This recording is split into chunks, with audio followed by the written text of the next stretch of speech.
Hello, my ninth class बच्चा लोग, a very very warm welcome to all of you।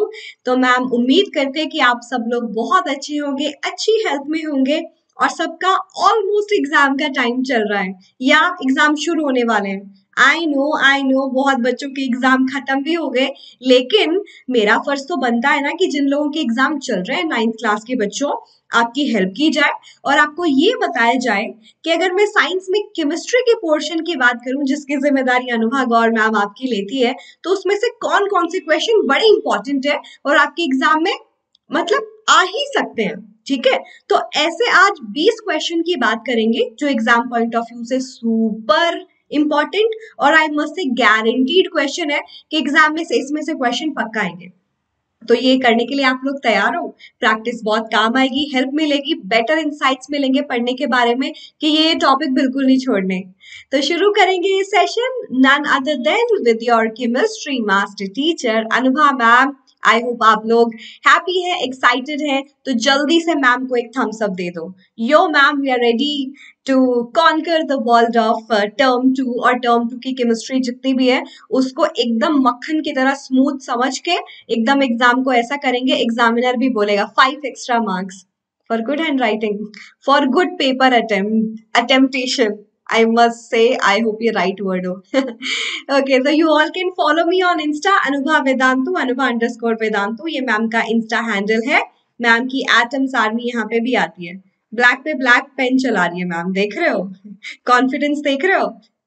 तो यहाँ पे आइए, मैम को फॉलो करिए एंड वीडियो पसंद आए तो लाइक जरूर करिएगा, दोस्तों की हेल्प करेगा बाय शेयरिंग द वीडियो। और अगर नए हैं तो आपके 9th प्लस 10th की जिम्मेदारी हमारी, अच्छे से पढ़ाई करिए, पूरा मोटिवेशन लीजिए with Vedantu. So please subscribe to the channel, bell icon को प्रेस करके अगर आप कर लेंगे तो आपको सारी वीडियोस का नोटिफिकेशन आ जाएगा ताकि आप कुछ मिस ना करें।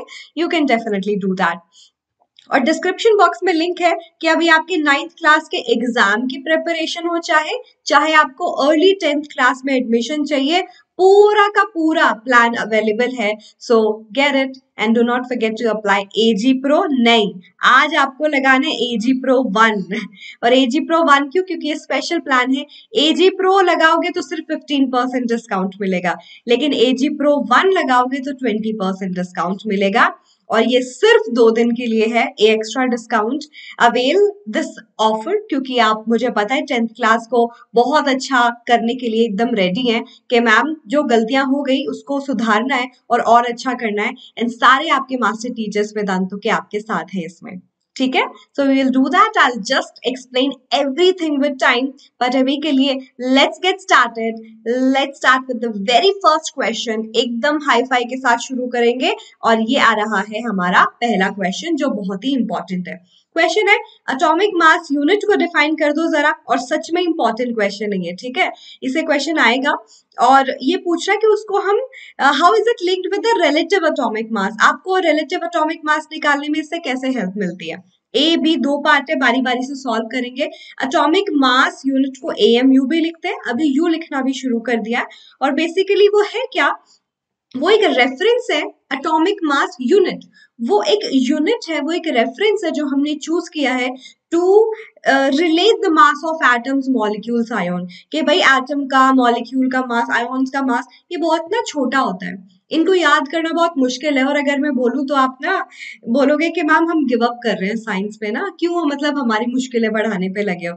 तो साइंटिस्ट ने सोचा कि उसको आसान बनाया जाए, कुछ ऐसा होल नंबर में कन्वर्ट किया जाए जिससे याद करना आसान हो जाए। ठीक है, तो हमने एक रेफरेंस मान लिया। हम क्या बोलेंगे कि इसके कंपैरिजन में एटम तुम कितने हैवी हो, इसके कंपैरिजन, इस रेफरेंस के कंपैरिजन में मॉलिक्यूल तुम कितने हैवी हो, है ना।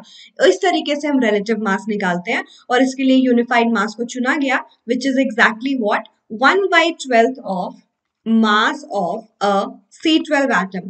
कार्बन का 12 एटम मतलब 12 यूनिट वाला एटम लिया गया, उसके 12 इक्वल हिस्से किए गए, एक पार्ट उठा लिया गया, विच इज 1/12। ये जो पार्ट है इसको रेफरेंस चूज किया गया क्योंकि कार्बन का एटम सबके साथ रिलेटेबल था, सबके साथ रिएक्ट कर सकता था और एक होल नंबर यूनिट, एक प्रॉपर यूनिट मुझे निकाल के भी दे रहा था। ठीक है, so that is atomic mass unit. How is it linked with the relative atomic mass unit?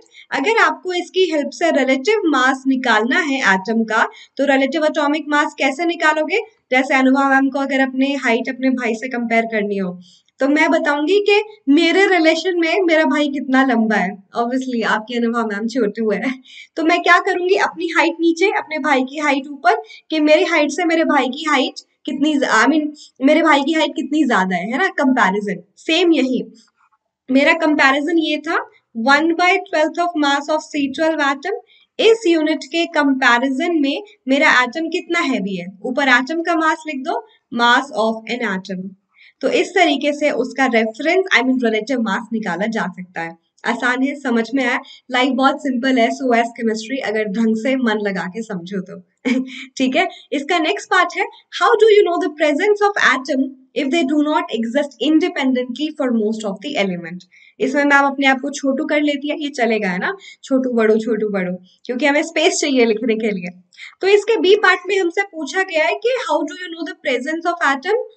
Atom के बारे में पता ही कैसे चलेगा ना, अगर वो एग्जिस्ट ही नहीं करता तो. हमने बोला था ना कि atom are not that stable and that's how they don't exist independently. तो बोलोगे ठीक है, इंडिपेंडेंटली एग्जिस्ट नहीं किया तो क्या हुआ, वो दूसरे एटम के साथ मिलके मॉलिक्यूल तो बना सकता है ना, वो अपने इलेक्ट्रॉन लूज या गेन करके आयन तो बना सकता है ना, और मॉलिक्यूल को हम इजिली ऑब्जर्व भी कर सकते हैं. जैसे मान लो मेरे पास है HCl, हाइड्रोजन क्लोराइड, मैं बता सकती हूँ that's made up of 1 atom and 1 chlorine. मेरे पास है सोडियम हाइड्रोक्साइड, मैं बता सकती हूँ I have 1 sodium 1 oxygen 1 hydrogen, they combine to give you the molecule. बोलोगे हाँ ठीक है, नहीं देख सकते एटम को इंडिपेंडेंटली, नहीं ऑब्जर्व कर सकते, मॉलिक्यूल की फॉर्म में कर लेंगे. Molecule itself is made up of atom ना, and I can figure out के कौन कौन से कितने कितने एटम से वो बना है. As simple as that. तो आपको टेंशन लेने की कोई बात नहीं है, क्योंकि अनुमा मैम समझा रही है, एक प्रॉपर रेफरेंस से आंसर चाहिए आपको, तो next slide will be the answer slide. तो आराम से आंसर देखो, लिखा है, कोई दिक्कत की बात नहीं है. जय साइंस, जय केमिस्ट्री, केमिस्ट्री ओपी.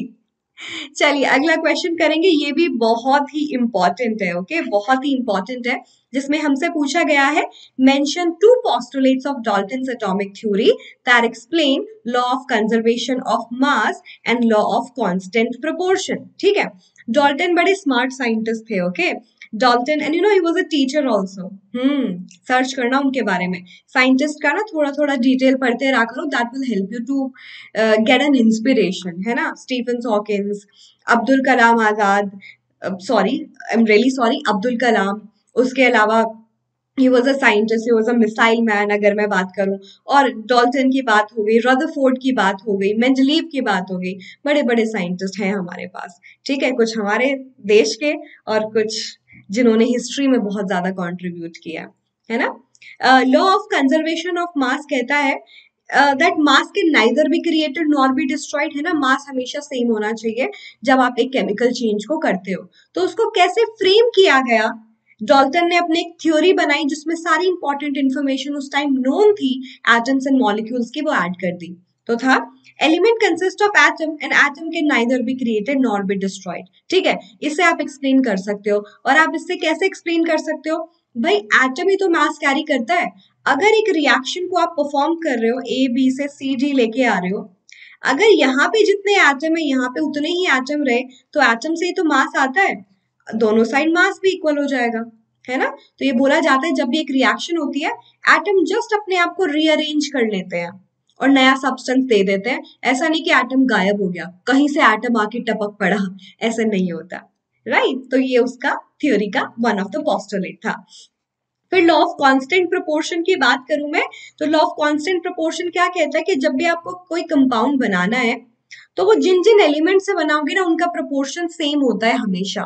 वो कंपाउंड को कहीं से भी उठा के ले आओ, किसी भी रिएक्शन से ले आओ, उस कंपाउंड को बनाने में जो एलिमेंट लगे हैं ना, उनका मास रेशियो हमेशा एक फिक्स्ड, एक होल नंबर होता है, वट एवर द सोर्सेस. ठीक है, तो उसको उसने किस तरीके से डिफाइन किया डॉल्टन ने, atom of different element can combine with each other in fixed whole number ratio and you will get the compound. जैसे कि वाटर है, चाहे ये पानी कुएं का हो, चाहे नल का हो, चाहे सी का हो। मैं सिर्फ पानी की बात कर रही हूँ, उसके अंदर क्या है उसकी बात नहीं कर रही। पानी का मतलब है H2O, और H2O का मतलब है यहाँ पे हाइड्रोजन और ऑक्सीजन एक फिक्स रेशियो में ऐड हो रहे हैं, दैट इज 1:8। मास का रेशियो है ये, ठीक है। एक हाइड्रोजन का 1 था, 2 का 2। एक ऑक्सीजन का मास होता है 16, मैंने उसको होल नंबर में लिखा है कि इसका मल्टीपल होगा जब भी हाइड्रोजन ऑक्सीजन का मास ऐड होगा ना, ये या इसके मल्टीपल में होगा। रेशियो हमेशा 1:8 रहेगा, सिंपल वाला। बात समझ में आई? दिमाग के नोट्स खुले, कुछ दिमाग में जा रहा है?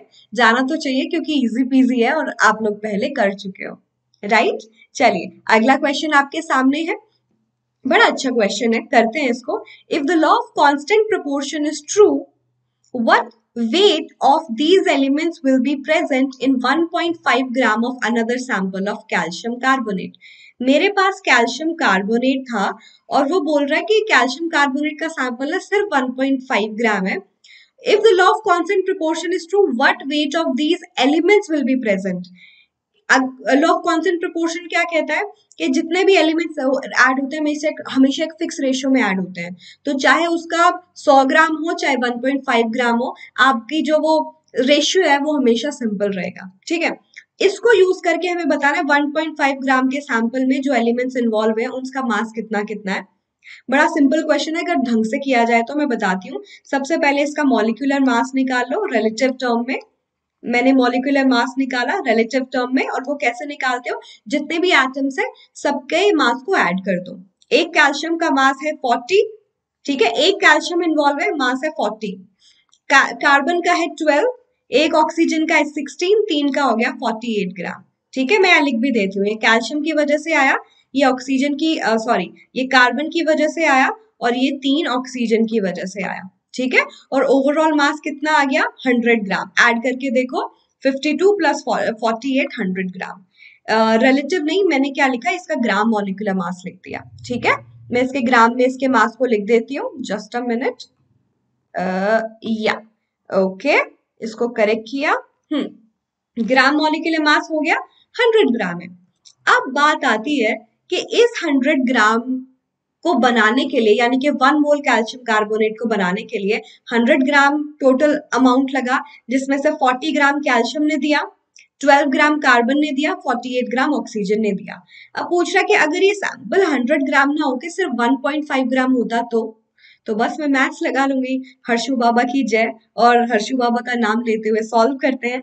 साइड में सॉल्व करेंगे कि देखते हैं कि कैल्शियम का कितना अमाउंट चाहिएगा। आप लिखोगे कि जब मेरे पास 100 ग्राम कैल्शियम कार्बोनेट था, उसको बनाने में मुझे चाहिए 40 ग्राम कैल्शियम, ठीक है। रेशियो हमेशा सेम होगा, तो आप मैथ्स लगा लो। 100 में चाहिए 40, तो 1.5 ग्राम में कितना चाहिए, 40 डिवाइडेड बाय 100 इंटू 1.5। ये गया 2 पे, 20 से डिवाइड करोगे तो ये गया 5 पे। डेसिमल हटा के 10 लगाओ, ये गया 3 पे। तो 2 इंटू 3 6, 6 बाई 10 विच इज 0.6, ठीक है। सॉल्व कर लिया, इजी था, बिल्कुल इजी था, ढंग से करो समझ आएगा। अब सेम बात है कि 100 ग्राम कैल्शियम कार्बोनेट में मुझे 12 ग्राम कार्बन चाहिए। ये रेशियो के 100 में चाहिए 12, तो 1.5 होगा तो क्या रेशियो चाहिए, 12 बाय 100 इंटू 1.5।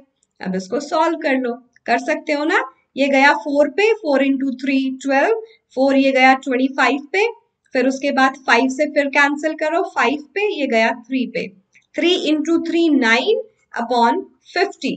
अब इसको सॉल्व कर लो, 0 पॉइंट जो भी आएगा 1, एंड देन इसको आगे सॉल्व कर लो, ये बचेगा 4 0 0 एंड 8, है ना, कुछ ऐसे आ जाएगा। इसी तरीके से you can calculate the third part, कर सकते हो ना, या थर्ड पार्ट निकालने की भी जरूरत नहीं है। 1.5 में से 0.6 ये है, 0.18 ऑलमोस्ट ये है, तो तीसरा आप निकाल सकते हो, यानी कि x plus Y plus Z है 1.5, एक 0.6 है, एक 0.18 है, तो तीसरा निकाल लोगे ना, तीसरे का वेट कितना बचेगा, टोटल 1.5 आना चाहिए। बात समझ भी रहे हो कि नहीं, हवा में जा रही है? हाँ, बिल्कुल भी मुश्किल नहीं है।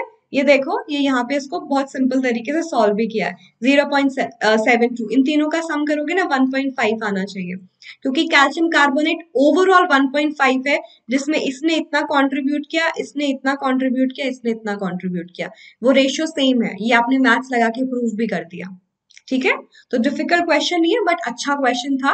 परसेंटेज कॉम्पोजिशन का क्वेश्चन भी बोल सकते हो कि इतने मास में इतना है तो गिवन मास में कितना परसेंट होगा, तो बहुत आसानी से आप कर पाओगे। राइट, तो आगे बढ़े।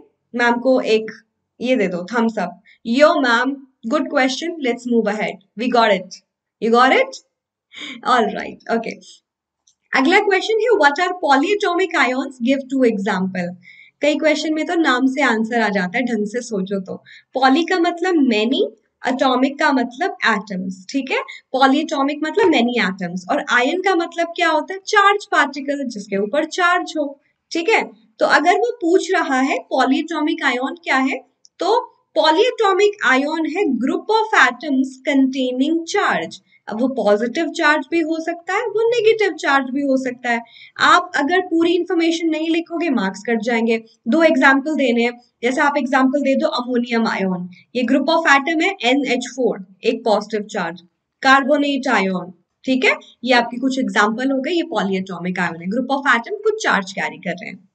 इसके बाद पूछा है मुझे एक एक एग्जाम्पल दो मोनोवैलेंट केटाइन का। मोनो वन, वैलेंट मतलब वैलेंसी, केटाइन मतलब पॉजिटिव, यानी कि जिसके ऊपर +1 चार्ज हो, एक तरीके से वैलेंसी चार्ज से भी डिफाइन कर सकते हो ना, +1 चार्ज हो। ये लो, सोडियम विद 1 पॉजिटिव, ठीक है, ये एक एग्जाम्पल हो गया। फिर पूछा है इसके सेकेंड पार्ट में बाई वैलेंट केटाइन, जिसके ऊपर 2 पॉजिटिव चार्ज आता है। ये देखो, कैल्शियम 2 पॉजिटिव, क्योंकि वैलेंसी 2 है ना। Okay, third part monovalent anion, एक वैलेंसी वाला एनायन जिसपे नेगेटिव चार्ज हो। क्लोरीन 1 नेगेटिव चार्ज आता है, क्योंकि एक इलेक्ट्रॉन गेन करना है टू कंप्लीट द ऑक्टेट, तो वही वैलेंसी होती है। बाई वैलेंट एनायन, जिसके ऊपर 2 नेगेटिव चार्ज हो, ऑक्सीजन, 2 इलेक्ट्रॉन उसको गेन करने हैं to complete the octet, O 2 negative, ये हो गया बाई वैलेंट एनायन। ठीक है, वैलेंसी के लिए पूरी टेबल भी गिवन है एनसीईआरटी में, monovalent cation, bivalent, trivalent cation, फिर monovalent anion, bivalent anion, trivalent anion, ये वो उसकी वैलेंसी को भी डिफाइन कर रहा है, और पॉजिटिव और नेगेटिव चार्ज बता रहा है कि उसने कितने इलेक्ट्रॉन लूज किए, कितने गेन किए, positive for loss, negative for gain, क्योंकि इलेक्ट्रॉन को गेन करना मतलब नेगेटिव को गेन करना, एंड नेगेटिव को गेन करना विल मेक यू नेगेटिव। या समझ आया कि नहीं? आई थिंक चमका, चमका कि नहीं? ओके, अगले क्वेश्चन पे बढ़ेंगे। एटॉमिसिटी क्या है, ये भी एक अच्छा क्वेश्चन है, इंपॉर्टेंट क्वेश्चन है। Right the atomicity of the following molecule. Atomicity है कि जब भी आपको एक मॉलिक्यूल बनाना है, उस मॉलिक्यूल को बनाने में कितने एटम्स लगे। ठीक है, atomicity is the number of atoms required to make a proper molecule, to make a fix molecule, जिसकी हम बात कर रहे हैं। Number of atoms in a molecule, number of atom that's constituting a molecule. ठीक है, जैसे मैं वाटर की बात करूं, 2 हाइड्रोजन लगे, 1 ऑक्सीजन लगा, इसकी एटॉमिसिटी है 3 एटम लगे ओवरऑल। अगर मैं बात करूं सल्फर की, होता है S8, यानी कि 8 सल्फर के एटम लगे to prepare a sulphur molecule. Phosphorus की बात करूं, होता है P4, 4 फॉस्फोरस के एटम लगे to constitute what? A molecule of phosphorus the way it exists. Right, तो वो क्या बता रहा है, वो बता रहा है एटॉमिसिटी उनकी बारी बारी से। या मेक सेंस? चलो, तो ये एटॉमिसिटी है, it's a very simple question, याद करो। और कई बार हम आसान करने के लिए 3 से ज्यादा एटॉमिसिटी होती है ना, तो हम उसको पॉलीएटॉमिक भी बोल देते हैं। Why polyatomic, many atom are there, ठीक है, वी डोंट केयर, बस पॉलीएटॉमिक बोल दिया ना, बात खत्म। ठीक है, अगले क्वेश्चन पे पढ़ते हैं, क्वेश्चन नंबर 6। और क्वेश्चन नंबर 6 कह रहा है, state 2 example in each case and write their chemical formula. Molecule having one kind of atom only, एक ऐसा मॉलिक्यूल बनाना है जिसमें एक ही टाइप के एटम हो, और उनके कितने एग्जाम्पल देने, 2 एग्जाम्पल। अगर कोई गलती की, मार्क्स कट जाएंगे, एक एक एग्जाम्पल दिया, पूरे मार्क्स नहीं मिलेंगे। तो क्वेश्चन को ध्यान से पढ़ना बहुत जरूरी है, ये बात को मिस मत करना। एक ही टाइप के एटम हो, Cl2, chlorine 2 chlorine same type के, हाइड्रोजन H2, N2 नाइट्रोजन, है ना, ऐसे एग्जिस्ट करता है। Oxygen O2, molecule having 2 different kind of atom, और 2 एग्जांपल देने हैं। HCl hydrogen chloride. उसके अलावा मेरा हो गया NaCl सोडियम क्लोराइड, है ना। मेरा हो गया CaO कैल्शियम ऑक्साइड। दो डिफरेंट टाइप के एटम हो गए। Molecule having 3 different type of atom, okay. H2SO4। अब कई बच्चे पता है क्या बोलते हैं, 2 3 4, मैम ये तो 7 एटम है। Type of atom, different kind of atom, एक है हाइड्रोजन, एक है सल्फर, एक है oxygen. 3 kind of atoms are there, got it. कभी ऐसे कंफ्यूज आ जाओ, sodium hydroxide base, sodium oxygen hydrogen, है ना। 3 डिफरेंट काइंड ऑफ एटम। ये मेरे ना रैंडम एग्जाम्पल है, आपके एग्जाम्पल अलग भी हो सकते हैं, चलेगा, as far as you have written it absolutely correct. अब गलती करोगे तो नंबर कटेंगे, सही लिखा है तो एग्जाम्पल अलग भी हो सकता है, ठीक है। कोई टेंशन की बात नहीं है, बिल्कुल लिखो अलग, कोई आपको नहीं रोकेगा, ठीक है। अगला क्वेश्चन है, distinguish between molecular mass and molar mass. It's a good question, important भी है एग्जाम के लिए, कई बार पूछा जाता है। तो लिख लेते हैं, मॉलिक्यूलर मास और मोलर मास में क्या अंतर है। बड़ा अंतर है, टैबुलर फॉर्म में बनाओगे ना टीचर भी इंप्रेस कि उसको प्रॉपर 2 नंबर का क्वेश्चन है, प्रॉपर रीजन पता है, एग्जाम्पल से समझा दो बस, बल्ले बल्ले, किसी की मजाक नंबर काट ले। मॉलिक्यूलर मास होता है मास of a molecule, molecular mass एक मॉलिक्यूल का मास, और मोलर मास एक मोल का मास, मास ऑफ 1 मोल। तो ये दोनों डिफरेंट है, कैसे। 1 मॉलिक्यूल के मास को, it's very small quantity, it's very tiny quantity, ठीक है, वो बहुत छोटा होता है। But this is something like an observable quantity, हम उसको ऑब्जर्व कर सकते हैं ह्यूमन एफर्ट्स के थ्रू, मतलब हम समझ सकते हैं, देख सकते हैं, इतनी क्वांटिटी होती है, ठीक है। इसको हम यू में ऑब्जर्व करते हैं, बहुत छोटे, रिलेटिव मास होता है ये क्या होता है, रिलेटिव मास होता है, ठीक है। पार्डन माय हैंड राइटिंग, कभी कभी मैम थोड़ी खिचड़ी बना देती है ना। मैम को कुछ ज्यादा ही जल्दी रहती है, पर याद रखना, मेरी मम्मी बोलती थी जल्दी का काम शैतान का। तो जल्दी लिखना जरूरी है, बट साफ लिखो तो भी चलेगा। रिलेटिव मास, और ये एब्सोल्यूट मास के बारे में बताता है। ये बताता है मास of 1 mole which is, that's the mass of Avogadro particles, ठीक है, that's the mass of Avogadro particles. But जैसा बोला, ये लिखने के बाद सारी इंफॉर्मेशन एग्जाम्पल दे दो। मैं एग्जाम्पल दूं, मैं एक काम करती हूँ, वाटर का एग्जाम्पल ले लेती हूँ, H2O, ठीक है। Say let's take an example and this is the example. इसका मॉलिक्यूलर मास कितना हो गया, मॉलिक्यूलर मास, 2 हाइड्रोजन का 2 यूनिट, एक ऑक्सीजन का 16 यूनिट, ये आ गया 18 यूनिट, ठीक है। इसका molecular mass, relative molecular mass आ गया 18 यूनिट, लेकिन इसका मोलर मास क्या हो गया, दोनों की यूनिट भी डिफरेंट है। थर्ड पॉइंट, इसको लिखोगे यूनिट ग्राम पर मोल, ठीक है। 18 रहेगा, लेकिन ये यू की यूनिट ग्राम में क्यों हो गई, क्योंकि जैसे इसको ग्राम में लिखोगे ये क्वांटिटी बन जाती है इतने पार्टिकल्स में कितना मास है, ग्राम पर मोल, एक मोल में। तो उन दोनों की क्वांटिटी, उन दोनों का जो यूनिट है वो भी अलग है। इस बात को प्लीज प्लीज प्लीज याद कर लो, ये थर्ड पॉइंट बन जाएगा। मैं इसको ऐसे सर्कल कर देती हूँ, ये यू है, ये ग्राम पर मोल है, यूनिट का भी डिफरेंस है, पक्का है। गॉट इट, इंपॉर्टेंट पॉइंट, बस इतना बता दिया, बस हो गया, ठीक है।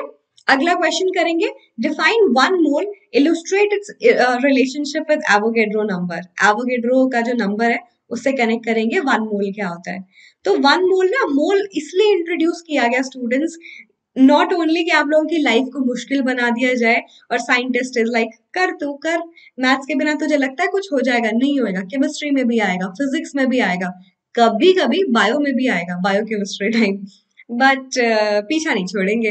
तो मोल एक ऐसा कॉन्सेप्ट है जो परेशान नहीं बल्कि चीजों को आसानी से समझाने के लिए बनाया गया है। मोल एक ऐसे ब्रिज का काम कर रहा है जो आपको 2 चीजों में कनेक्ट करने में हेल्प कर रहा है, कि आपके पास कोई सब्सटेंस है, मैटर है, क्योंकि chemistry is all about matter, उसकी क्वांटिटी भी पता चल जाए, उसकी अमाउंट कितनी है, और वो कितने पार्टिकल से मिलके बना है ये भी पता चल जाए। तो मोल वो एक ब्रिज है, इन दोनों चीजों को कनेक्ट करता है, उसके अमाउंट को, उसका मास, उसके वॉल्यूम को, उसकी क्वांटिटी से, उसमें कितने पार्टिकल्स हैं, ठीक है। तो वो मोल है, और 1 मोल एक्चुअली में अगर मुझे डिफाइन करना है, that carries 6.022 into 10 to the power 23 particles of a substance. अगर किसी भी सब्सटेंस में इतने पार्टिकल हैं, वो पार्टिकल की क्वांटिटी कहलाती है 1 मोल। और ये बताया किसने था? ये एवोगैड्रो ने बताया था, इसीलिए इसको एवोगैड्रो का कांस्टेंट बोला जाता है। ठीक है, एन नॉट, पहले एन ए से डिफाइन करते थे, अब एन नॉट से डिफाइन करते हैं, या स्टार लगा दिया न्यू प्रेजेंटेशन के लिए। टॉपिक बहुत ही इंटरेस्टिंग है, अगर आप इसको ध्यान से समझो। आप जानबूझ के ना कई बार कॉम्प्लेक्स कर लेते हो, ओपन माइंड से सोच के करो कि क्या क्या कॉन्सेप्ट लगा सकते हैं बेसिक लाइन लिख के, तो फिर मुश्किल नहीं लगेगा, आपको मजा आने लगेगा। Mole concept is that kind of a topic, right? तो अप्रोच क्लियर रखो बच्चा लोग, ठीक है? अप्रोच एकदम क्लियर होनी चाहिए। एंड जैसे पता ही है, मोल के क्वेश्चंस के बिना, मोल कॉन्सेप्ट के बिना ये वाला चैप्टर अधूरा है, which is atoms and molecules. तो कर लेते हैं, है हमारे पास टाइम, क्योंकि हमारे लिए इंपॉर्टेंट है रिविजन, और उसको हम जाने नहीं देंगे। How many moles of sulfuric acid are present in 4.9 gram of acid? तो पता है कोई भी क्वेश्चन में मोल, मास कुछ भी गिवन हो, सबसे पहला काम है उसका मास, जो सब्सटेंस दिया हुआ उसका एटॉमिक मॉलिक्यूलर मास निकालना, जो भी है। तो सल्फ्यूरिक एसिड का मॉलिक्यूलर मास निकाल लेते हैं, उसके साथ साथ छोटा सा टारगेट भी है आपके लिए। चलो जल्दी से देखते हैं वीडियो के आखिर तक, क्या हम, मेरी जो एटम्स आर्मी है वो इस टारगेट को पूरा करेगी। 500 लाइक्स, तो टारगेट मिल गया, टारगेट को अचीव करके दिखाना है, ठीक है? करके दिखाएंगे। यस, मॉलिक्यूलर मास क्या है स्टूडेंट्स? अगर मैं सल्फ्यूरिक एसिड की बात करूं, निकाल लेते हैं। 2 हाइड्रोजन है, एक हाइड्रोजन का 1 यूनिट, 2 का हो गया 2 into 1 यूनिट। सल्फर है एक ही, मास होता है 32, एटॉमिक नंबर था 16, मास डबल हो जाता है। ऑक्सीजन कितने हैं? 4, एक का मास है 16, 4 के लिए 4 से मल्टीप्लाई कर दो, निकालो। 2 into 1 यूनिट, 2 प्लस 32 प्लस 64, ये आ गया 98। ठीक है, ये मेरा मास आ गया। ये है मेरा मॉलिक्यूलर मास। अगर मैं इसको ग्राम में लिख दूं तो ग्राम मॉलिक्यूलर मास, ठीक है, जो कि 1 मोल का मास होता है, जिसको आप मोलर मास भी बोल सकते हो। तो वो आ गया 98 ग्राम पर मोल, है ना? मोल को जो एज अ यूनिट लिखना ना, MOL लिखते हैं, ई मत लिखना। अब ये डेफिनेशन से पता चल गया 98 ग्राम पर मोल, यानी कि 1 मोल में सल्फ्यूरिक एसिड का मास होता है 98 ग्राम। उसने पूछा 4.9 ग्राम में क्या होगा। तो इसको 2 तरीके से आप कर सकते हो। एक है यूनिटरी मेथड अप्लाई करना, चलो अप्लाई करके देख लेते हैं कैसे करेंगे। बहुत सिंपल है, number of moles is equal to, जो निकालना है, given mass of a substance जो दिया है 4.9 divided by molar mass of a substance, mass of 1 mole. बस इसको सॉल्व कर लो, डेसिमल हटा के 10 लगाया, 49 से ये गया 2 पे, विच इज 1/20, और ये आ गया 0.05 मोल। ठीक है, बस फॉर्मूला लगाया कि नंबर ऑफ मोल्स 4.9 में कितने होंगे, given mass of the substance divided by mass of 1 मोल। इसको यूनिटरी मेथड से भी सॉल्व कर सकते थे, मैंने आपको कराया है ना? सही निकाला है ना? कोई गलती तो नहीं की ना? बस सॉर्टेड, यही करना था, राइट? तो बस ये देखो, सॉल्व करके भी दिखाया है। ओके, अगले क्वेश्चन पे बढ़ेंगे। Mole concept OP, mole concept तो बहुत इंपॉर्टेंट है, और मुझे पता है आप भी बोलते रहते हो मैम जितनी प्रैक्टिस चाहे ना उतनी करा लो मोल कॉन्सेप्ट की। तो चलो फिर आगे बढ़ेंगे। What's the mass of 0.2 mole of oxygen atom and 0.5 mole of water molecule? बारी बारी से 0.2 mole of oxygen atom, please देख लेना, ऑक्सीजन गैस लिखा होता तो वो O2 की बात कर रहा होता, ऑक्सीजन एटम मतलब O की बात कर रहा है। 0.2 मोल ऑफ ऑक्सीजन में मास क्या है? तो वो फॉर्मूला लगाएंगे, नंबर ऑफ मोल्स होता है given mass of a substance divided by mass of 1 मोल, यानी कि मोलर मास। अब देखो पहले वाले पार्ट में नंबर ऑफ मोल्स गिवन है 0.2, राइट? मास मुझे निकालना है कि उसका कितना मास होगा, m मान लेते हैं, मोलर मास मतलब मास ऑफ 1 मोल। ऑक्सीजन के एटम का एटॉमिक मास कितना होता है 16, तो मोलर मास क्या होता है, बस उसकी यूनिट ग्राम पर मोल लगा दो, लिख दो बस 16। अब इसको सॉल्व कर लो, कैसे? क्रॉस मल्टीप्लाई करके, ये आया 10, अब इसको मल्टीप्लाई करो, m into 10 is equal to 2 into 16, m हो गया 2 इंटू 16/10, सॉल्व कर लो। ठीक है, ये 2 से गया 5 पे, 16/5 हो गया 3.2, 3.2 ग्राम, मोल मत लिख देना। मास है 3.2 ग्राम, मास तो ग्राम में होगा ना। इसी तरीके से इसका बी पार्ट सॉल्व कर लेते हैं। छोटू करके मैम इधर करा देती है, बाद में फिर से चेंज कर लेंगे। Whatever I have written वो कहीं नहीं जाएगा जब आप पीडीएफ डाउनलोड भी करोगे तो। ठीक है।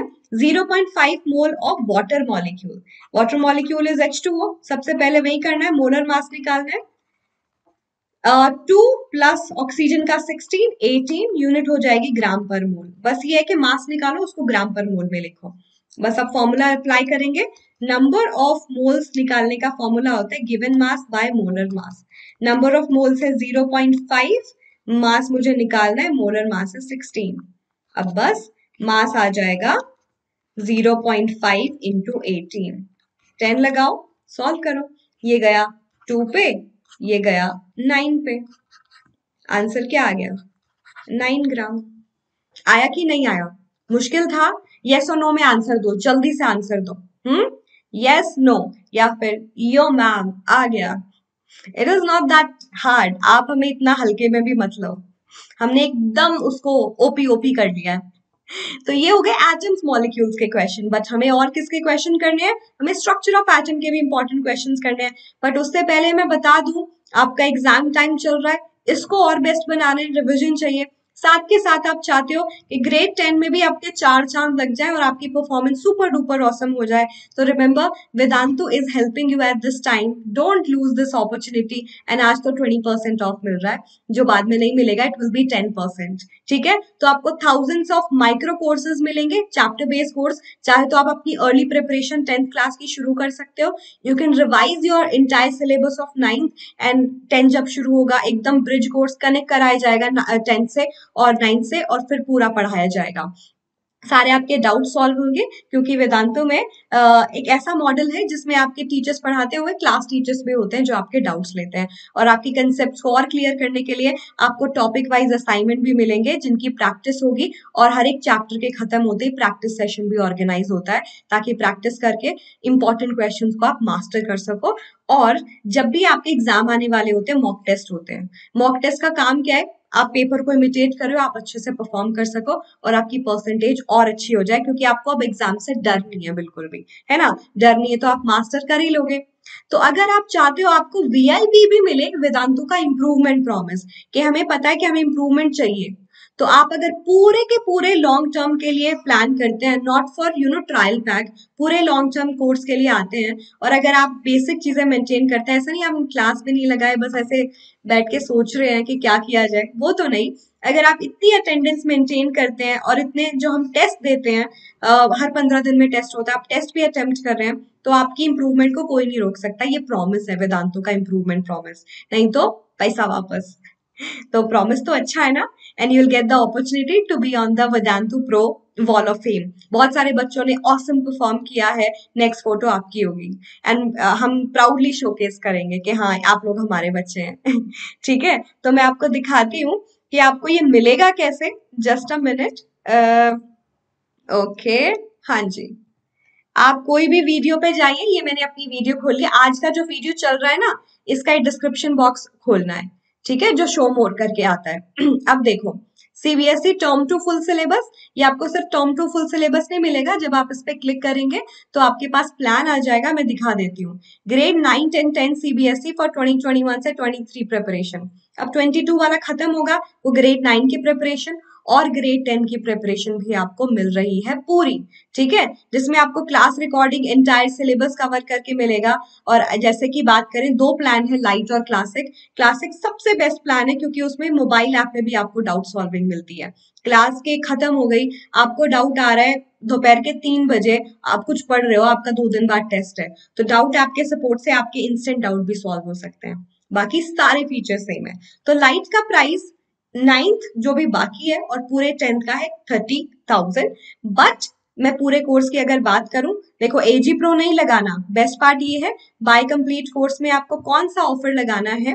आप लगाओगे एजी प्रो 1। ठीक है, 1 मिनट, हम इसको लगाएंगे एजी प्रो 1। और एजी प्रो 1 आपने अप्लाई किया। अरे, एजी प्रो 1, ओके। एक बार हम इसको देख लेते हैं, हम इसको प्लान को चेंज करके देखते हैं, एक मिनट। ये देखिए, ये देखिए, मैं एक और बात बता दूं, प्री बुकिंग भी है 2022 से 23 की। प्री बुकिंग का मतलब, प्री बुकिंग का मतलब ये कि आपकी ग्रेड 9 खत्म हो गई है, आप ग्रेड 10 के लिए प्री बुक कर रहे हो। प्री बुक का फायदा आप लोगों को क्या मिल रहा है? फायदा ये मिल रहा है कि आज लेने से 20% डिस्काउंट, जो बाद में 10% हो जाएगा। उसके साथ साथ आपको बहुत सारे ब्रिज कोर्सेज भी लगाने का मौका मिलेगा। 10th में जा रहे हो तो 9th की ऐसी चीजें जो 10th से कनेक्ट करेगी, और उनके बिना 10th अधूरी है, तो वो सब करने का भी मौका मिलेगा। तो वो जो लाइट का प्लान है वो 22,400 का है। अब इसमें देखो एजी प्रो 1 लगाया है, इसलिए आपको ये डिस्काउंट मिला है। देखो मैं आपको दिखाती हूँ, आप एजी प्रो हटाओ, आपको कोई डिस्काउंट नहीं मिलेगा। That's for 28,000। आपने ए जी प्रो 1 लगाया और आपको मिल गया special discount 5600। You are saving with this, ठीक है। तो ये डिस्काउंट मिलेगा एजी प्रो 1 से। और कैसे मिलेगा? प्री बुकिंग अगर आप करते हो तो, ठीक है। उसके लिए आपको सेलेक्ट क्या करना है ये भी मैं बता देती हूँ। हम पीछे जाएंगे और सेलेक्ट क्या करेंगे यहाँ से, यहाँ पे आपको सीबीएसई 9-10 दोनों प्रिपरेशन को ना यहाँ से चेंज कर सकते हो। ये यहाँ पे देखो मैंने क्लिक किया प्री बुकिंग, बस। और ये इसका आप कोई भी प्लान चूज कर सकते हो, क्लासिक और प्लस में से भी। क्लासिक में आपको additional feature mobile app, plus सबसे बेस्ट है कि आपको चाहिए कि आपको एक पर्सनल मेंटर भी मिले। पर्सनल मेंटर पूरे साल आपकी प्रोग्रेस में काम करेगा, कभी भी आपको डाउट आते हैं आपकी हेल्प करेगा, गाइड करेगा, ठीक है। You can get any course and apply AG pro 1, याद रखोगे, एजी प्रो 1, ठीक है। एजी प्रो 1 मिस नहीं करना है, ओके। चलो फिर आगे बढ़ेंगे, और एजी प्रो 1 ठीक है, एजी प्रो 1 हैशटैग हो जाए एक बार चैट में, एजी प्रो 1 ठीक है, ओके, ऑसम। अब बढ़ते हैं इसके नेक्स्ट पार्ट पे, यानी कि हम स्ट्रक्चर ऑफ एटम के इंपॉर्टेंट क्वेश्चन करेंगे। तो पहला क्वेश्चन आपके सामने है, on the basis of Thomson model of atom explain how the atom is neutral as a whole. Atom neutral कैसे है? थॉमसन का मॉडल याद है ना, मैम अपना वो पिलो भी दिखाती है, मेलो, देखो थॉमसन मॉडल ऑफ एटम को हम इससे भी एक्सप्लेन करते हैं, watermelon model, plum pudding model. वो एज अ होल न्यूट्रल क्यों है? क्योंकि थॉमसन ने बोला था कि suppose let's talk about a watermelon, watermelon का जो वो रेड एडिबल पार्ट है वो दिखा रहा है कि पूरा के पूरे वाटरमेलन पे जैसे रेड पार्ट है, वैसे ही एटम के ऊपर पूरा पॉजिटिव चार्ज फैला हुआ है। और जैसे ही सीड्स होते हैं ना वाटरमेलन में, वैसे ही नेगेटिवली चार्ज इलेक्ट्रॉन उसमें एम्बेडेड है, धसे हुए हैं, ठीक है। अब आपको लगेगा रेड एडिबल पार्ट तो वाटरमेलन में इतना सारा है, लेकिन सीड्स तो कम है।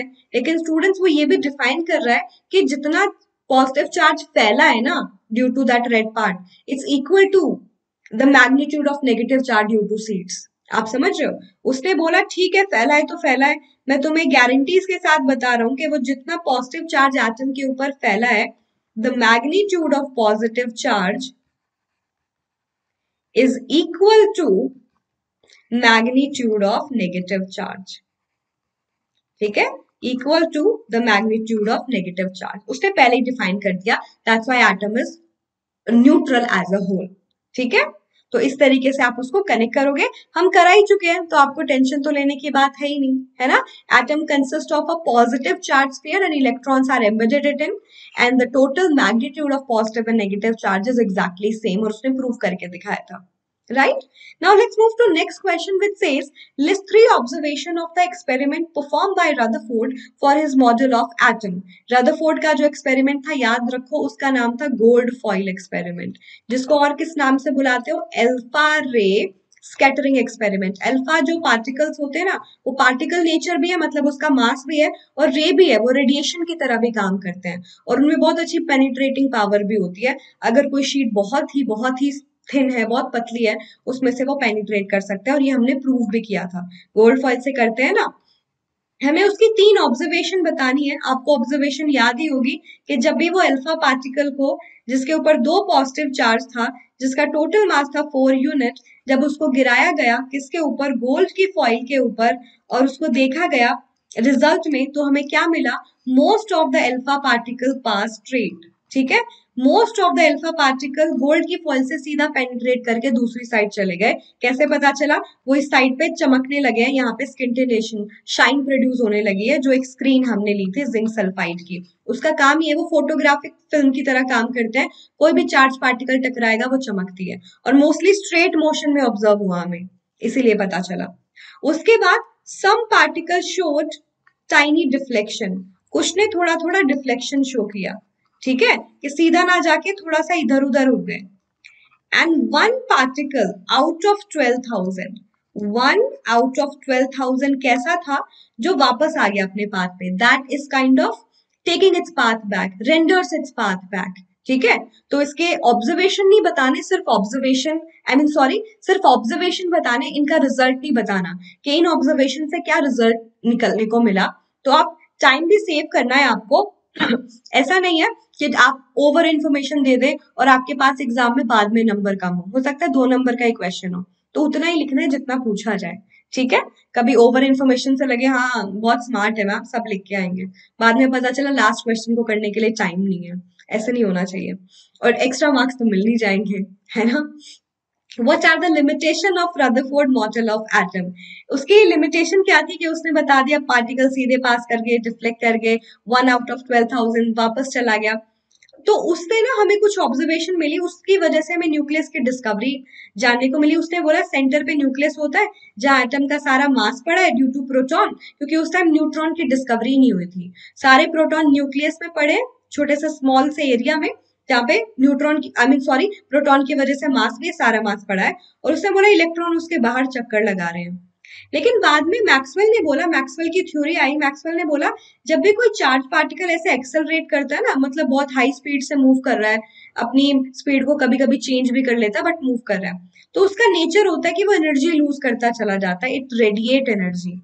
तो इस केस में अगर वो एनर्जी को रेडिएट करता है तो होगा क्या? वो कंटिन्यूसली एनर्जी को रेडिएट करता रहेगा, करता रहेगा, करता रहेगा। तो जहां से शुरू होगा वो न्यूक्लियस के और पास आना शुरू हो जाएगा। और पास क्यों? और पास, और पास, और पास, क्योंकि जितने पास आते हैं एनर्जी उतनी कम है, जितना दूर है उतना एनर्जी ज्यादा है इलेक्ट्रॉन की, ठीक है। और वो फाइनली क्या कर जाता है? Fall into the nucleus. अगर ऐसा हुआ ना तो कोई भी मैटर एग्जिस्ट ही नहीं करेगा, एग्जिस्टेंशियल क्राइसिस हो जाएंगे मैटर को भी, ठीक है, और हम नहीं चाहते उसके साथ ऐसा हो। तो इसकी वजह से तो कोई भी मैटर एग्जिस्ट ही नहीं करेगा, क्योंकि एटम ही एग्जिस्ट नहीं कर पाएंगे, नो एग्जिस्टेंस, ठीक है। तो यानी कि इसकी वजह से तो हमें क्या पता चला? स्टेबिलिटी ऑफ एटम हो ही नहीं सकती, ठीक है। उसकी वजह से तो एटम के अंदर इनस्टेबिलिटी आ गई, वो एटम की स्टेबिलिटी को एक्सप्लेन नहीं कर पाया। सबसे इंपॉर्टेंट था, वो एटम की स्टेबिलिटी को एक्सप्लेन नहीं कर पाया। एकदम बात समझ में आई? पूरा ऑब्जर्वेशन, पूरा रिजल्ट यहाँ पे लिखा भी है। चलो अभी बताओ 500 लाइक के कितने पास है हम? हमारा टारगेट था ना, मुश्किल तो नहीं था, बहुत आसान सा सिंपल सा टारगेट था। चलो जल्दी से लेट्स हियर इट, और कोई कंजूसी नहीं दिखानी, क्योंकि उससे फायदा क्या होता है ना स्टूडेंट्स, बहुत सारे बच्चों को जो ना रेलेवेंट वीडियो ढूंढ रहे हैं उनको यूट्यूब फिर वही सब चीजें दिखाता है कि this might be helpful for you, और अच्छी बात है ना, फिर सबको हेल्प मिले। ओके, अगले क्वेश्चन पे बढ़ते हैं। बोहर के मॉडल को हमें एक्सप्लेन करना है। बोहर भैया बड़े बड़े ही स्मार्ट थे, उन्होंने बोला रदरफोर्ड की जितनी भी प्रॉब्लम है ना हम सब ठीक कर देंगे। तो बोहर ने सबसे इंपॉर्टेंट बात जो बोली थी रदरफोर्ड के मॉडल को ठीक करने के लिए, कि इलेक्ट्रॉन जब भी चक्कर लगाता है ना, वो एक ऑर्बिट में चक्कर लगाता है, एक सर्कुलर पाथ में चक्कर लगाता है, जिनको हम ऑर्बिट या एनर्जी शेल बोलते हैं, और उनकी एनर्जी होती है फिक्स। तो एक फिक्स शेल में जब चक्कर लगा रहा है, लगाता रहेगा, क्या मतलब है उसको?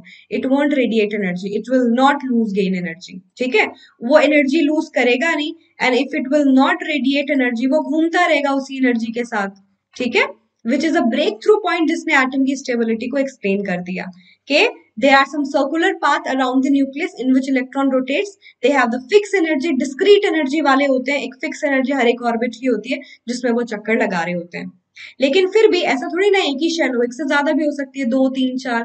तो जब एक से ज्यादा शेल होती है तो क्या होगा स्टूडेंट्स? तो आप बोलोगे इलेक्ट्रॉन को अगर तुमने बाहर से एनर्जी दे दी ना, मान लो हीट कर दिया, बहुत ज्यादा लाइट गिरा दी उस पे, तो हाँ एक्स्ट्रा एनर्जी का वो क्या करेगा? वो एक्स्ट्रा एनर्जी लेके हायर ऑर्बिट में जंप कर सकता है, बिल्कुल हो सकता है, बट वो बोलेगा जंप कर तो लिया, मैं तो ना खुश नहीं हूँ, मैं तो अपनी जगह पे वापस जाना चाहता हूँ। तो हायर एनर्जी पे जा रहा है और वापस कम एनर्जी पे आना है, तो वो एक्स्ट्रा एनर्जी को लूज करेगा। मान लो मेरे पास एनर्जी है 5 यूनिट, दूसरे वाले की एनर्जी 15 यूनिट। तो जब वो 5 यूनिट पे बैठा था, उसने बाहर से एनर्जी एब्जॉर्ब की, उसकी एनर्जी 15 हो गई, वो अगले ऑर्बिट में चला गया। अब बोलेगा मैं तो स्टेबल नहीं हूँ यहाँ पे, मैं यहाँ का नहीं हूँ, ये मेरी मतलब जगह नहीं है, मैं मुझे वापस जाना है। तो 15 से 5 पे वापस आना है, तो 15 से 5 पे जब वापस आएगा तो वो जो 10 वाली एनर्जी थी वो निकाल के आएगा। सिंपल सी बात है। यानी कि ये बिल्कुल सही बात है, स्टेबिलिटी एक्सप्लेन हो गई, बट ये भी कि अगर हम बाहर से उसको एनर्जी प्रोवाइड करें तो it can absorb energy and it can move to higher orbit and can come back to the previous orbit also. ठीक है, बाय लूजिंग द एनर्जी। और जब भी आप इलेक्ट्रॉन को फिल करोगे डिफरेंट डिफरेंट ऑर्बिट में, कि इलेक्ट्रॉन कैसे प्रेजेंट होते हैं अराउंड न्यूक्लियस, वो किस अकॉर्डिंग करते हो, पहले लोअर एनर्जी में इलेक्ट्रॉन फिल करते हो, फिर उसके बाद जब वो पूरी तरीके से भर जाए तो उसके बाद उससे हायर वाले ऑर्बिट में, फिर उससे हायर ऑर्बिट में। जैसे कि आपको फर्स्ट फ्लोर पे जाना है और आपको स्टेयर्स लेनी है, तो आप पहला कदम पहले पे, फिर दूसरे पे, फिर तीसरे पे, इस तरीके से रखोगे ना। सेम, पहले पहले ऑर्बिट को फिल करोगे, फिर दूसरे को, फिर तीसरे को, एंड सो ऑन। राइट। तो उसके सारी इंपॉर्टेंट बातें यहाँ पे लिखी है। दैट एटम में न्यूक्लियस होता है, इलेक्ट्रॉन उसके आसपास चक्कर लगा रहे होते हैं, उन ऑर्बिट की एनर्जी फिक्स होती है, और जब वो इलेक्ट्रॉन फिक्स एनर्जी वाले होते हैं, उनकी एनर्जी, वो एनर्जी लूज नहीं करते और उसी में घूमते रहते हैं। ठीक है, ये सारे पॉइंट यहाँ पे लिखे भी हुए हैं जो मैंने आपको अभी बता दिए। तो आप पॉइंट वाइज लिखोगे, पूरे मार्क्स मिलेंगे, कोई मार्क्स नहीं काटेगा। अगेन तभी बोलते हैं presentation of an answer is also very important. All right. अब बढ़ते हैं इस क्वेश्चन पे, क्योंकि ये वाला क्वेश्चन भी खतरनाक तरीके वाला जबरदस्त है। ठीक है, खतरनाक तरीके वाला जबरदस्त है एग्जाम पॉइंट ऑफ व्यू से, कि आइसोटोप्स और उसकी एप्लीकेशन तो बहुत बहुत बहुत बार पूछता है। आइसोटोप और आइसोबार को एक्सप्लेन करना है आपको, ऐसे ही कर लो, टेबल बना लो। आइसोटोप में आप क्या लिखोगे? आइसोटोप क्या होते हैं? When same elements atom have different mass. ठीक है, एटम तो सेम है लेकिन उनका मास अलग है। और अगर एटम सेम है तो एटम के सेम होने से एटॉमिक नंबर भी सेम होगा, क्योंकि एटम की जो यूनिक प्रॉपर्टी है वो एटॉमिक नंबर है। अगर एटम सेम है तो सबका एटॉमिक नंबर सेम है, मास अलग है। एग्जाम्पल दे दो, क्लोरीन को दे दिया, क्लोरीन 35 एंड क्लोरीन 37, ये उसका मास लिखा है कि है तो क्लोरीन एटम, बट अगर मैं रेशो में बात करूं, पूरे अगर रेशो को 4 रेशो मान लूं, उसमें से 3 रेशो जो है 35 यूनिट का होता है, एक रेशो 37 यूनिट का होता है। यानी कि मेजोरिटी 75% 35 यूनिट वाले क्लोरीन एटम होते हैं, बाकी 1 यूनिट 37 यूनिट वाले भी हो सकते हैं। Okay, remember this part. Iso bar, iso मतलब सेम होता है, बार मतलब मास। ठीक है, सेम मास, तो क्या अलग होगा? एलिमेंट अलग होंगे। जब मेरे पास एलिमेंट डिफरेंट है और मास सेम है, ठीक है, एलिमेंट डिफरेंट है, मास सेम है, जैसे कि आर्गन 40 मास है, इवन कैल्शियम, दोनों का मास 40 है। अब अगर एलिमेंट डिफरेंट है ना, तो उनकी फिजिकल एंड केमिकल प्रॉपर्टी भी अलग होगी। Different physical and chemical property. और ऐसा क्यों? क्योंकि खुद सोचो, आर्गन एक गैस है, नॉन रिएक्टिव गैस है, कैल्शियम एक मेटल है और रिएक्टिव है, ऑक्साइड भी बनाता है, calcium oxide and so on. तो जब आइसोबार की प्रॉपर्टी क्या होती है? That they have different physical and chemical property as they are different element. लेकिन आइसोटोप की बात करूं, क्योंकि मेरा एलिमेंट सेम है तो उनकी केमिकल प्रॉपर्टी सेम होती है। ठीक है, मैं यहाँ पे इसको लिख भी देती हूँ कि they have same chemical property. ठीक है, क्यों? क्योंकि एलिमेंट सेम है। यानी कि क्लोरीन का चाहे मास अलग हो, एटम सेम है, तो they react in the same way chemically, उसको कोई भी रिएक्शन करानी हो।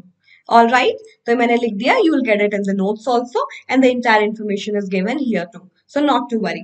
और पूरे नंबर मिल गए आपको, एग्जाम्पल दे दिया ना, एग्जाम्पल के बहुत पूरे मार्क्स आपको कोई नहीं काट पाएगा फिर वो। ठीक है, now will do this question, और ये क्वेश्चन हम पहले भी कर चुके हैं डिफरेंट डिफरेंट सीरीज में। If bromine atom is in the form of से 2 आइसोटोप, एक ब्रोमीन का एटम है जिसका, अब आइसोटोप है तो एटॉमिक नंबर तो सेम होगा, मास अलग है, 79 एंड 81। एक की परसेंटेज है 49.7%, एक है 50.3%। अब इसको कैसे निकालोगे? परसेंटेज का मतलब अबंडेंस इन नेचर, कि नेचर में अगर पूरा ब्रोमीन 100% है तो उसमें से 49.7% ये वाला ब्रोमीन है जिनका जो मास है 79 है, बाकी वाला जो है ये 50.3 है। ठीक है, तो आप इसको थोड़ा राउंड अबाउट में भी करके सॉल्व कर सकते हो कि जब डेसिमल में 0.5 से ज्यादा वैल्यू होती है तो एक पावर ऐड हो जाती है।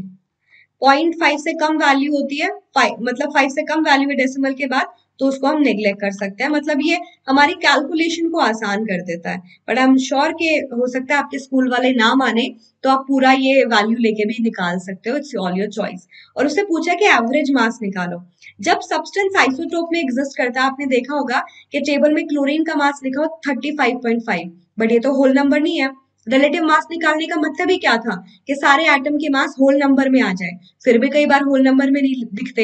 हाइड्रोजन का मास है 1.008 यू, क्लोरीन का मास है 35.5 यू। तो ये होल नंबर में क्यों नहीं है स्टूडेंट्स? वो इसलिए नहीं है क्योंकि वो आइसोटोप में एग्जिस्ट करते हैं और हमें उनके मास को एवरेज करना पड़ता है। ठीक है, और एवरेज करोगे ये नहीं 79 प्लस 81 दोनों के मास को एवरेज कर दो डिवाइडेड बाय 2। इनकी अबंडेंस भी एक रोल प्ले करती है कि इनका नेचर में अमाउंट कितना है। अगर कोई ज्यादा है तो उसकी ज्यादा परसेंटेज जाएगी ना मास के लिए, जो कम अमाउंट है उसकी कम परसेंटेज जाएगी मास के लिए। तो एवरेज मास का फॉर्मूला होता है mass of first substance abundance of first, mass of second into abundance of second.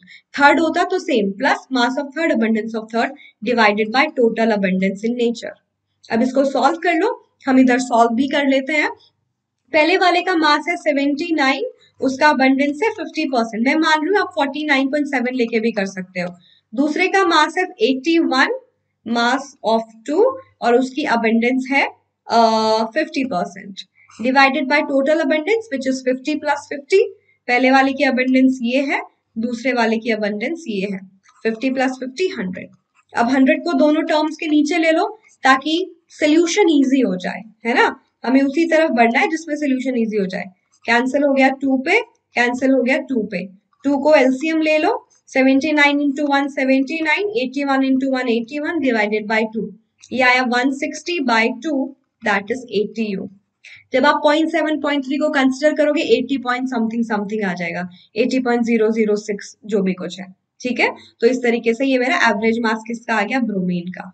ठीक है, तो अब याद रखिए जब भी मास थोड़ा बहुत फ्रैक्शन में आता है, इसमें भी आएगा अगर आप एग्जैक्ट वैल्यू कंसिडर करेंगे। उसका मेन रीजन यही होता है कि element exist in the form of isotope. ये देखो 80.006 यू। अब पता चला फ्रैक्शनल मास क्यों आता है, क्योंकि वो आइसोटोप में एग्जिस्ट करता है और उनका एवरेज लेना पड़ता है, सिंपल एज दैट, राइट। तो इंपॉर्टेंट क्वेश्चन है, ऐसा क्वेश्चन आ सकता है। अगली क्वेश्चन पे बढ़ते हैं। Define valency by taking example of silicon and oxygen. Valency basically क्या होती है, चलो चैट में बताओ। मुझे पता है आप सबको पता है, मुझे पता है आप सबको पता है, बट फिर भी just for the safer side में जानना चाहती हूँ कि मैम को पागल तो नहीं बना रहे। हाँ मैम, क्या मैम, हो जाएगा मैम एग्जाम में फिर, मैम नहीं हुआ मैम। तो वैलेंसी स्टूडेंट्स क्या है, correct, basically combining capacity of element. Combining capacity of element का मतलब एक एलिमेंट किसी दूसरे एलिमेंट से कैसे कंबाइन करता है।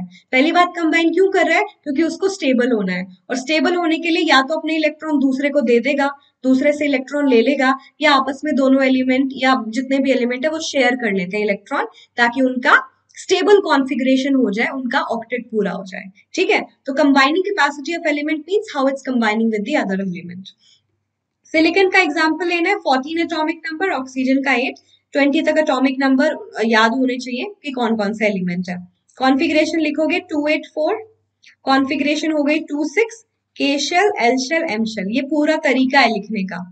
और वैलेंस इलेक्ट्रॉन अगर 1 to 4 हो तो that's equal to valency.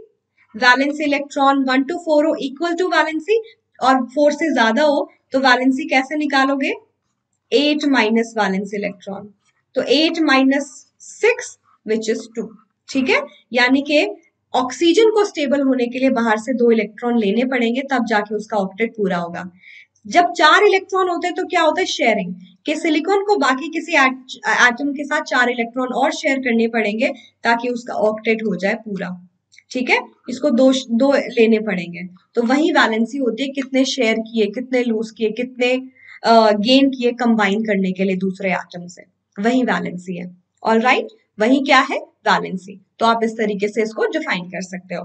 Okay, now this question is very interesting and very important, क्योंकि इसमें भी थोड़ा कैलकुलेटिव पार्ट आता है, बहुत डिफिकल्ट वाला नहीं आता, इजी आता है, लेकिन आपको आना चाहिए इनको सॉल्व कैसे करना है। बहुत इजी है अगर ढंग से सॉल्व करो तो। एल्यूमिनियम का एटॉमिक नंबर है 13 एंड क्लोरीन का 17, गिवन भी है, पता भी होना चाहिए। What will be the number of electron in Al3 positive and chloride negative? पहले न्यूट्रल एटम का निकालो फिर चार्ज का निकाल पाओगे। 13 एटॉमिक नंबर का मतलब है इसके पास 13 प्रोटॉन थे और 13 ही इलेक्ट्रॉन थे। 13 इलेक्ट्रॉन की कॉन्फ़िगरेशन क्या होगी? 283, राइट। अब कह रहा है 3 पॉजिटिव है, उसका बताना है। 3 पॉजिटिव कब आएगा? जब क्लोरीन 3 इलेक्ट्रॉन को निकाल देगा। ये देखो 3 इलेक्ट्रॉन निकालो, अब देखो कैलकुलेट करो, मैथ्स करो। 13 पॉजिटिव 10 नेगेटिव, मैथ्स करो। 13 पॉजिटिव 10 नेगेटिव, क्या बचेगा? 3 पॉजिटिव ही तो बचेगा। 3 इलेक्ट्रॉन निकाले है ना उसने, 3 इलेक्ट्रॉन को लूज कर दो, ठीक है। कॉन्फ़िगरेशन बन गई 28, आंसर, राइट। सेम क्लोरीन की बात करूं, कॉन्फ़िगरेशन हो जाएगी 287, राइट, बिकॉज 17 प्रोटॉन थे, 17 इलेक्ट्रॉन थे। अब पूछा है chloride ion, chlorine with a negative charge. Negative मतलब उसने एक इलेक्ट्रॉन ले लिया है, खुद ही सोचो, एक इलेक्ट्रॉन लेगा, मैथ्स करो। 18 नेगेटिव, 17 पॉजिटिव, 18 नेगेटिव, मैथ्स क्या कह रहा है? एक एक्स्ट्रा नेगेटिव आया ना एक इलेक्ट्रॉन के लेने से, एक इलेक्ट्रॉन ले लिया, कहाँ जाएगा? लास्ट शेल में। हमेशा इलेक्ट्रॉन ऐड कहाँ होता है? वैलेंस शेल में, ठीक है। कॉन्फ़िगरेशन इसकी आ गई ये 288। तो ये भी पूछ सकता है एग्जाम के लिए, बहुत बहुत ही इंपॉर्टेंट क्वेश्चन है कि आपके आयोन्स की कॉन्फ़िगरेशन क्या है। तो ये एल्यूमिनियम आयन की हो गई, ये क्लोराइड आयन की हो गई, right. Positive charge loss of electron से आता है, negative charge gain of electron से आता है। Make sense? समझ गए? यस। वी दे दो फिर, V for Vedantu, V for ये, we got it, yeah. All right everyone, let's move to this question now. And question को करेंगे, ए बी दोनों है। What are canal rays? How are canal rays different from electrons in terms of charge and mass? Canal ray, canal देखी है ना, वो river का छोटा सा पार्ट जिसमें पानी एकदम से ऐसे बह रहा है। तो canal ray हम किसको बोलते हैं? प्रोटॉन को ही बोलते हैं, क्योंकि जब प्रोटॉन को ऑब्जर्व किया उस डिस्चार्ज ट्यूब में, जब एक्सपेरिमेंट किया गया तो यही देखा गया, वो इस तरीके से एक रे की फॉर्म में बह रहे थे, ठीक है। और कैनाल रेज क्या होते हैं? Canal rays are basically my positively charge particle, ठीक है। और कहां से कहां उनको एनोड रेस के नाम से भी बुलाया जाता है, क्योंकि एनोड पे होता है positive charge and it looks like something came from the positive charge, ठीक है। अगर मैं ऐसे डिस्चार्ज ट्यूब बना के दिखाऊं आपको, ये मान लो पॉजिटिव है, ये नेगेटिव है, ऐसा लग रहा था कि इससे कुछ पॉजिटिव चार्ज निकल के जा रहा है नेगेटिव की तरफ, ठीक है। तो and canal rays are positively charge particle and also called as anode rays because it seems like they are coming from the anode part, right, and moving towards this side क्योंकि opposite attract, इधर जा रहे हैं। How are canal ray different from electron in terms of charge and mass? बिल्कुल सही बात है, canal ray का जो चार्ज होता है वो पॉजिटिव होता है, instead of if I talk about electron वो नेगेटिव होता है। अगर मैं मास की बात करूं, ये इनका जो मास है बहुत हैवी होता है, क्योंकि प्रोटॉन को अगर आप इलेक्ट्रॉन के मास से कंपेयर करोगे, इलेक्ट्रॉन का मास इज नेग्लिजिबल, हम उसको अवॉइड ही कर देते हैं। 2000 टाइम्स लेसर, ऐसा एनसीईआरटी ने कहा है। हायर लेवल की बुक्स पढ़ोगे 1837 टाइम्स लिखा है कि इतना टाइम्स कम होता है इलेक्ट्रॉन का मास, ठीक है। तो चार्ज आ गया पॉजिटिव। अगर मैं मास को भी अगर आपको एक्सप्लेन करना चाहूं कि how the mass of canal rays are different, इसका मास 2000 टाइम्स ज्यादा होता है द मास ऑफ इलेक्ट्रॉन से। अगर एक्चुअल वैल्यू चाहिए तो इसकी एक्चुअल वैल्यू होती है 1.67 10 टू द पावर -27 kg, ठीक है, किलोग्राम में अगर लिखना है तो। बट अगर कंपैरिजन करना है तो इतना भी लिख सकते हो, that the mass of proton which is canal rays are actually 2000 times there और 183 टाइम्स देयर। एनसीईआरटी फॉलो करते हैं as compare to electron. Simple question था ना, मुश्किल तो नहीं था। आई थिंक सिंपल था, बहुत बेसिक स्टार्टिंग जो स्ट्रक्चर ऑफ एटम की है वो उसी से होती है। नाउ रदरफोर्ड मॉडल जो है ना वो भी बहुत इंपॉर्टेंट है। कई बार उसकी ऑब्जर्वेशन पूछ लेता है, कई बार उसके रिजल्ट पूछ लेता है, अल्फा पार्टिकल के बारे में पूछ लेता है, रदरफोर्ड के मॉडल को एक्सप्लेन करने के बारे में पूछ लेता है, उसकी ड्रॉबैक के बारे में पूछ लेता है। ध्यान से पढ़ना है इसको। क्वेश्चन है, इस मॉडल में फास्ट मूविंग अल्फा पार्टिकल थे that were made to fall on a thin gold foil. State two property of alpha particle, कि उनको गोल्ड फॉइल पे क्यों गिराया, क्या कारण था। इन गोल्ड फॉइल की बहुत सारी प्रॉपर्टी को समझना था कि उसमें चार्ज कैसे फैला है। अल्फा पार्टिकल पहली बात तो हीलियम के पार्टिकल है विद 2 पॉजिटिव चार्ज। हीलियम कुछ कुछ ऐसा दिखता है, 2 प्रोटॉन है अंदर, 2 न्यूट्रॉन है। 2 प्रोटॉन की वजह से 2 पॉजिटिव चार्ज, न्यूट्रॉन की वजह से कोई भी चार्ज नहीं होता, और 2 इलेक्ट्रॉन ऐसे घूम रहे होते हैं। ठीक है, सब 2 है, 2 प्रोटॉन, 2 न्यूट्रॉन, 2 इलेक्ट्रॉन हीलियम के एटम के अंदर। अब इसने दोनों इलेक्ट्रॉन को निकाल दिया। ठीक है, क्यों? क्योंकि उसको सिर्फ पॉजिटिव चार्ज चाहिए था। एक ऐसा सब्सटेंस चाहिए था जिसपे पॉजिटिव चार्ज हो और जिसका मास भी हो। इलेक्ट्रॉन नहीं है, सिर्फ पॉजिटिव चार्ज है। तो ये हीलियम के न्यूक्लियस की बात कर रहा है। Helium nucleus looks like the alpha particle because it has 2 positive charge. और उसको एक ऐसा सब्सटेंस भी चाहिए था जिसके पास मास हो। 2 प्रोटॉन की वजह से 2 यूनिट, 2 न्यूट्रॉन की वजह से 2 यूनिट, 4 यूनिट मास भी आ गया। ठीक है, 4 यूनिट मास भी आ गया। तो helium particle are alpha particle are helium nucleus carrying 2 positive charge and also having a mass of 4 unit, and they are having both the nature. They have mass also, so they are like particle, and they are radiation also because they accelerate at a very high speed. They can penetrate even the gold foil. इतनी high speed होती है इनके पास। Radiation nature भी show करता है, और वही requirement थी कि वो गोल्ड फॉइल को पेनिट्रेट भी कर सके, पॉजिटिव चार्ज हो, ताकि गोल्ड एटम का पॉजिटिव चार्ज फिगर आउट कर सके कि कहाँ है, उसके अंदर पॉजिटिव चार्ज कहाँ पड़ा है, और फाइंड आउट भी कर पाए सेंटर पे था, है ना। तो ये उसकी मेन इंपॉर्टेंट बातें थी। तो ये आपने लिखा, पूरे मार्क्स मिल गए। 2 नंबर का क्वेश्चन आ सकता है, 2 नंबर आपके, कौन रोकेगा आपको? बोला एजी मैम ने बताया था यही होगा और यही होएगा। ठीक है, हाँ फाइनली इंपॉर्टेंट क्वेश्चन थे, और मैम ने इसको ऐसे समझा है कि क्वेश्चन को ये नहीं कि बिल्कुल रिविजन वाले पर्सपेक्टिव से कि हाँ बस करा दिया, बहुत अच्छे से एक एक चीज समझाई है क्या क्या लिखनी है।